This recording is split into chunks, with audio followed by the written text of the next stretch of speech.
viral video na ito, makikita ang dalawang babae habang iningungod-ngod ang tinapay sa bibig ng isang matanda.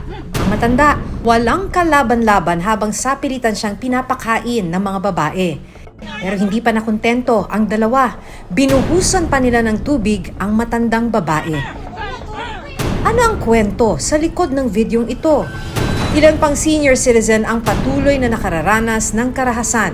Tura diba? Hindi na sila naawa. Baon na lang kamabe! Ang masaklap, madalas nilang sapitin ito sa kamay mismo ng kanilang mga kaanak at sa sarili nilang tahanan. Paano sila mapoprotektahan laban sa ganitong karahasan?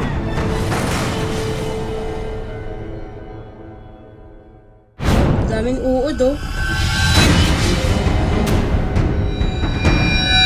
Gumagalaw-galaw pa oh. Paano kung ang pinaka-pinandidirihan mong peste? Bigla mo nalang makita sa iyong kinakain.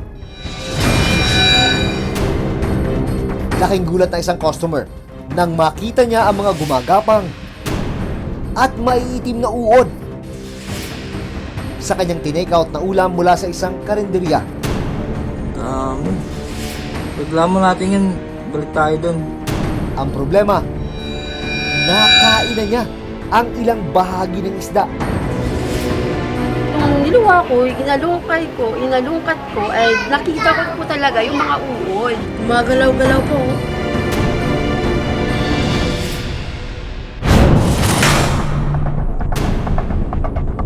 Buhay na ipis naman ang nakitang nakahalo sa rice meal ng isang customer ng isang food stall.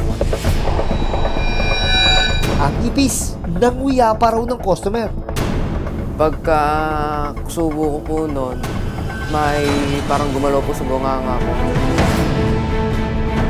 Daming uod oh. Gumagalaw-galaw pa oh.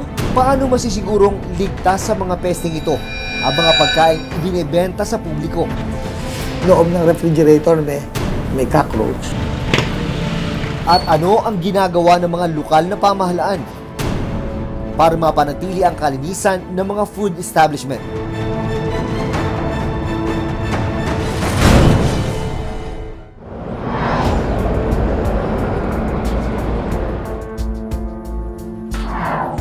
January 18, nang bumili si Miles ng lutong ulam mula sa isang karinderya sa Valenzuela City. Pero habang kumakain, napansin daw niyang parang may gumagalaw na bagay sa kanyang kinakaing isda. Daming uod oh. Oh. Gumagalaw-galaw pa oh. Nang tignang mabuti, laking gulat niya na uod pala ang gumagapang-gapang at nakapalibot sa kinakain niyang paksiw na bangos. Yung mga uod po ay maliliit po siya and marami po talaga siya na parang kitikiti po sila. Huli na raw nang makita niya ang uod sa kinakaing isda.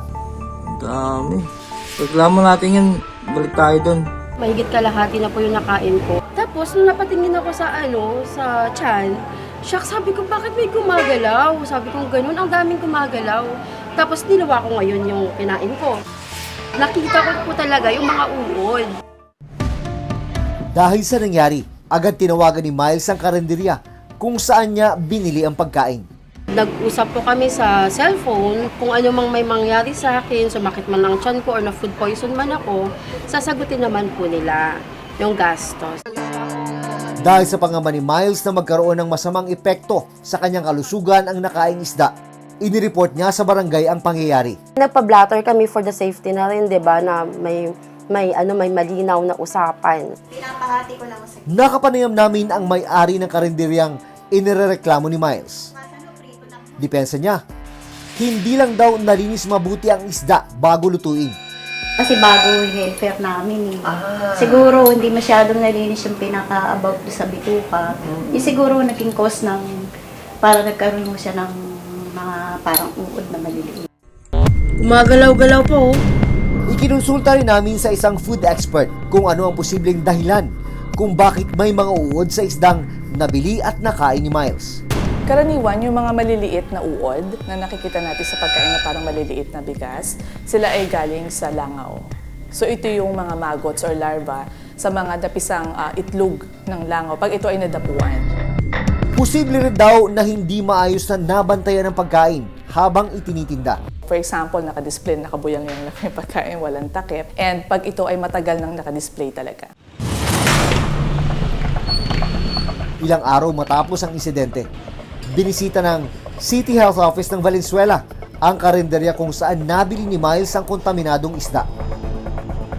Pagpasok pa lang, bumugad na sa kanila ang lagayan ng ulam. Wala ring takip at nakatiwangwang lang. Ito yung mga i-complain nyo, ha? Ito tinatawag natin post-audit requirement po para sa business. Sabi ng City Health Office, malinaw na paglabag ito sa kanilang sanitation code. Kasi lahat po yun, pwede pong mag-contribute dun sa contamination. Yun yung iniiwasan natin, mga foodborne illnesses na maaaring itulog ng mishandling, tsaka yung establishment mismo kung hindi maayos. Sumunod namang ininspeksyon kung may sanitary permit ang karinderya. And as we see, yun naman sa target natin, karinderya, compliant naman siya kahit pa paano, di ba? Pero paglilinaw nila, hindi sapat ang pagkakaroon ng sanitary permit para makaligtas ang may-ari ng karinderya sa nangyaring insidente. Dahil dito, imo-monitor daw ng LGU ang karinderya sa loob ng 14 na araw. Pero kailangan nilang sumunod sa mga requirement na hinihingi ng City Health Office, gaya ng Food Safety Seminar at Pest Control. Para naman sa may-ari at mga tauhan ng karinderya, kailangan nilang maipasa ang exam sa Food Safety Training. After no, kapag ayaw nila mag-comply, mag-i-issue na po kami ng endorsement sa BPNO para maipasara ito.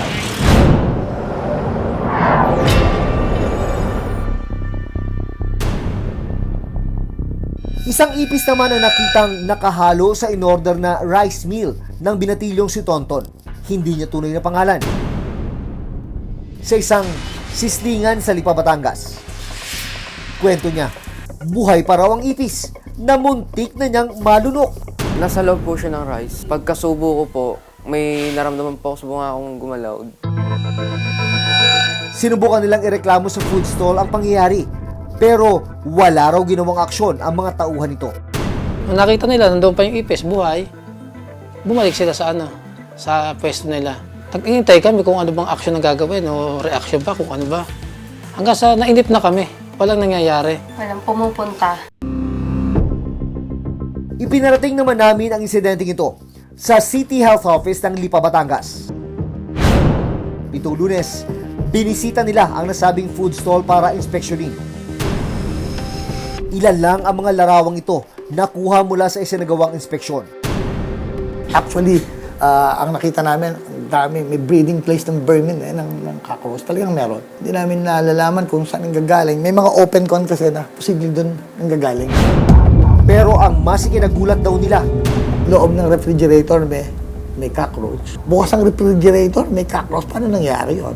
ilan pa sa mga nakitang nalabag ng food stall ay ang paggamit ng mga maruruming gamit pang kusina at food storage at mga nakatambak at nakakalat na kitchen appliances na posible raw pamahayan ng mga peste.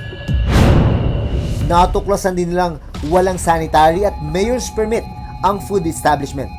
Dahil sa mga nakitang paglabag, nagbigay ng 10 araw ang City Health Office para ayusin ang mga violation ng food stall. We will do another inspection for next week.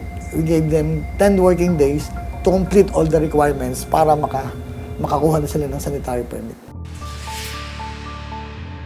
Kung meron pong makikitang paglabag talaga, because this is a public health threat, no, sa kalusugan po ng mga tao, ay pwede na pong mag-recommend yung ating pong health authority para isarado na po. Sa ilalim ng Sanitation Code of the Philippines, maaring maipasara ang kung anumang food establishment kung walang kaukulang permit mula sa LGU. Nakasaad din sa batas na responsibilidad ng lokal na pamahalaan na bantayan at inspeksyonin ng mga food establishment para matiyak ang kaligtasan at kalinisan ng mga ibinebenta nila sa publiko. Paalala ng Department of Health para masigurong ligtas ang kakainan. I-check kung may sanitary permit sila. Mahalaga ring malaman ng mga customer kung may health certificate ang mga food handlers sa bawat kainan. Ibig sabihin po na ang mga food handlers po, mga workers sa isang food establishment ay appropriate or fit to work para po doon sa food handling. Responsibilidad ng bawat food establishment na mapanatiling ligtas at malinis ang mga pagkain ibinibenta sa publiko. Tungkulin din ng bawat lokal na pamahalaan na bantayan at siguruhing sumusunod sa batas ang mga nasasakupan nilang kainan. Daming uod, oh. Lalo pat buhay at kaligtasan ang nakataya rito. Ako si Jun Veneracion at ito ang Reporter's Notebook.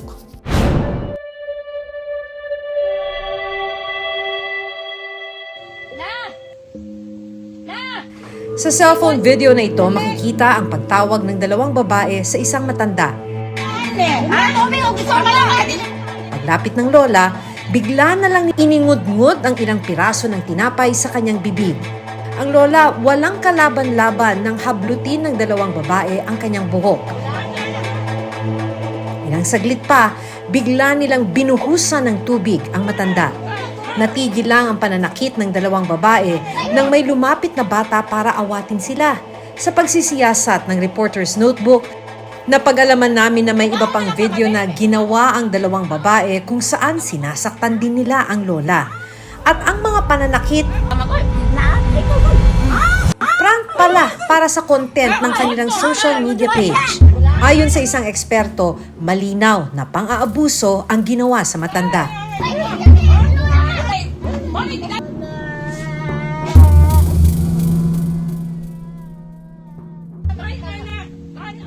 So scripted. So para panoorin, no, ng mga tao to catch attention, ma-offend ka.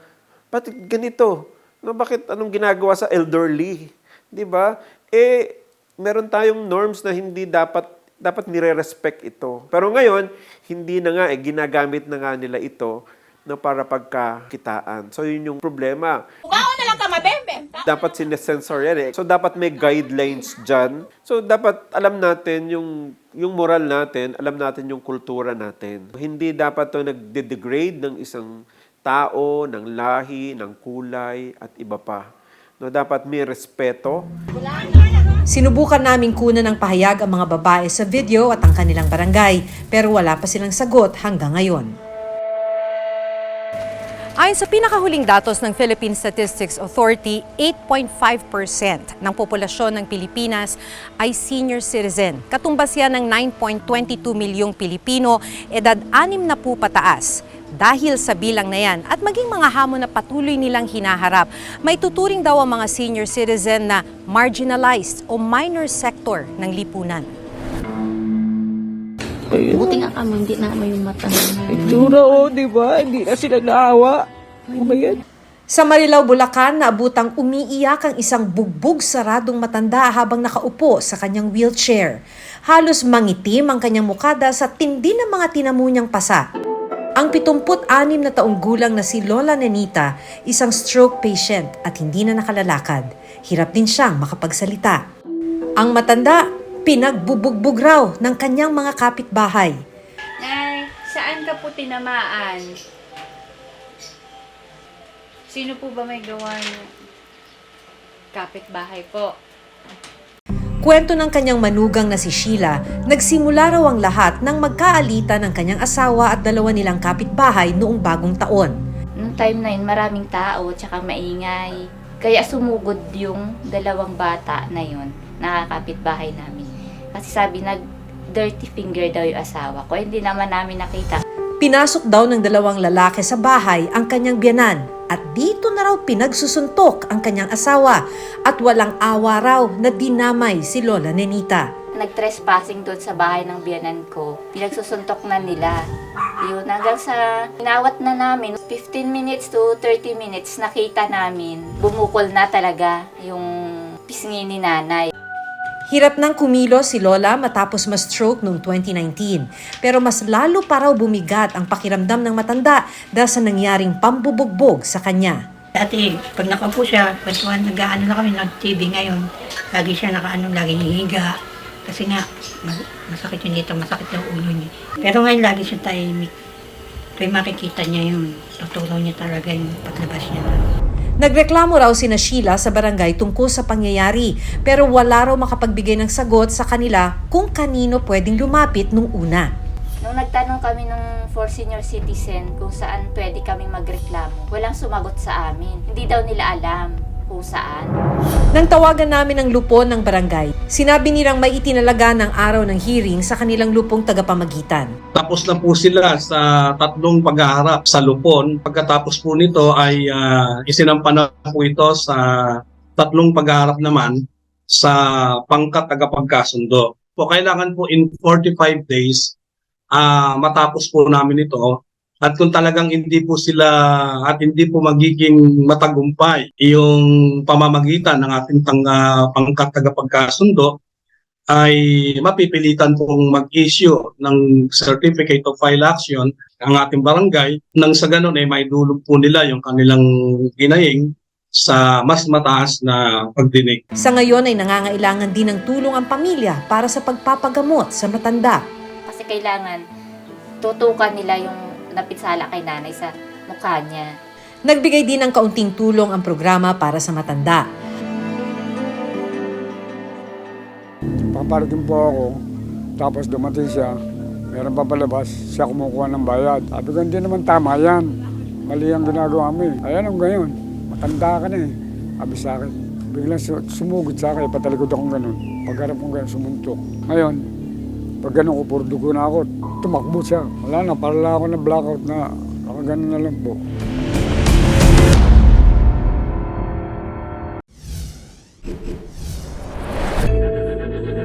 Ang naranasan ng pamilya ni Lola Nenita hindi nalalayo sa pinagdaanan ni Alberto Cadeleña, 71 taong gulang. Kwento ni Lolo Alberto, ang kanyang pamangkin daw sa asawa ang nanakit sa kanya nang magtalo sila sa kita sa pagpaparking. Paparating po ako, tapos dumating siya, meron pa palabas, siya kumukuha ng bayad. Sabi ko, hindi naman tama yan. Mali ang ginagawa mo eh. Ayan ang gayon, matanda ka na eh. Sabi sa akin, biglang sumugod sa akin, patalikod akong ganun. Pagharap kong ganun, sumuntok. Ngayon, pag ganun ko, puro dugo na ako, tumakbo siya. Wala na, parala ako na blackout na, nakaganon na lang po. Hanggang ngayon, bakas pa rin ang mga tama ni Lolo Alberto. Kinailangang tahiin ang pumutok niyang sugat sa mukha.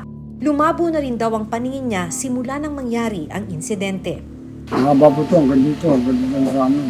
Hindi ko nga may dilat yan, no. Buti na, medyo nakikita ko po. Yung mata ko, ang tingin ko sa ano, para may bulating gumagano kayo, tapos blood. Tapos pag natutulog ako, may parang ilaw na umiikot na pag ganun.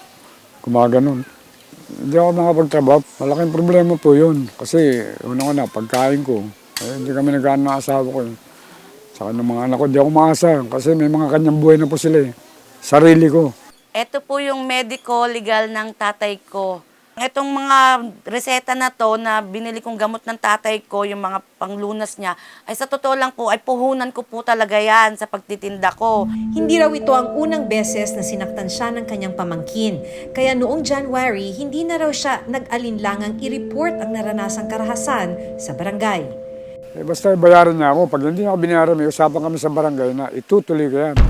Pero ang hinanakit ni Rebecca, hindi raw naaksyonan agad ng barangay ang reklamo ng kanyang ama. Nang nagpa-blatter po yung tatay ko sa kanila, bilang barangay sila, dapat inasikaso nila, duguan yung tao, senior citizen yon. Kawawa naman ng mga senior citizen na lalapit kung hindi nila asikasuin lahat. Nang makapanayam ng Reporter's Notebook ang kapitan ng kanilang barangay, hindi raw nila binabaliwala ang anumang reklamong inilalapit ng mga senior citizen sa kanilang pamunuan. Okay, siyempre, ang normal procedure, binablatter siya sa ating brigada. Well, napagkasunduan nila nung ating senior citizen ay 3,000 pesos na magbibigay siya weekly ng 500 pesos.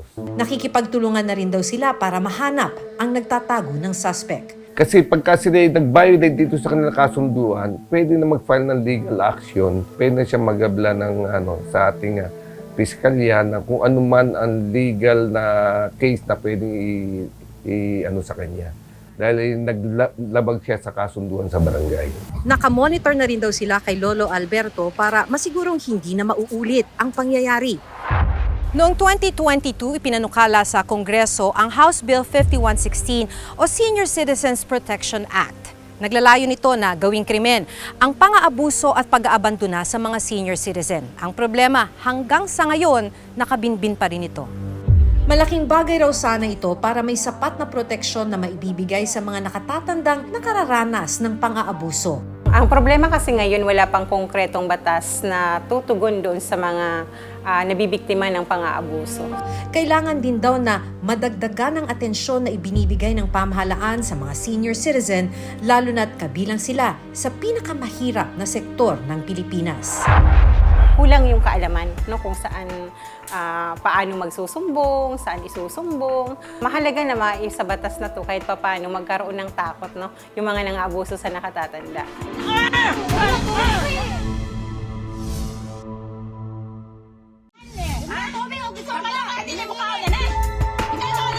Kilala ang mga Pilipino bilang magalang sa mga nakatatanda. Pero sa mga pagkakataong tila nawala ng respeto at umaabot pa sa karahasan ang pang-aabuso, mahalagang maging protektado sila ng isang batas na mangangalaga sa kanilang karapatan. Ako si Maki Pulido at ito ang Reporter's Notebook.